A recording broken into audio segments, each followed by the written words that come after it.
आम्हाला जायचं होतं ट्रिपला आणि त्याआधी जेवायचं होतं, त्यासाठीच आम्ही सारसबागेच्या इथे पावभाजी आणि पुलाव असं खायला गेलो होतो. त्याच्यामुळे पटकन ते खाल्लं आणि त्यानंतर स्वारगेटच्या बस स्टॉपला पोहोचलो, कारण की आम्ही बसनीच जाणार होतो. बसचं तर ऑलरेडी बुकिंग केलं होतं, त्यामुळे रात्रभरचा प्रवास होता तो केला आणि सकाळी आम्ही पोहोचलो संगमेश्वर बस स्टॉपला. इतका भयंकर पाऊस येत होता की असं वाटलं होतं आता ट्रिपची वाटच लागणार आहे सगळी, पण थोड्या वेळाने पाऊसही थांबला आणि आम्ही रेडी पण झालो होतो छान.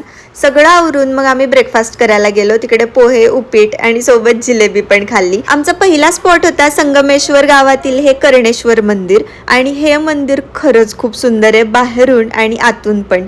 छान नमस्कार केला आणि या सगळ्याचं फुल व्लॉग ना मी आपल्या यूट्यूब चॅनलवरती अपलोड केलेला आहे, तर मी कोणते कोणते ठिकाणं बघितलेत हेही तुम्ही बघा तिथे. त्यानंतर तिथेच समोर चालत गेलो आणि इथे हा सरदेसाई वाडा आहे, जिथे छत्रपती संभाजी महाराजांना कैद केलं होतं, पण आता हा वाडा थोडा पडलेल्या अवस्थेत आहे आणि हाही पाहिला.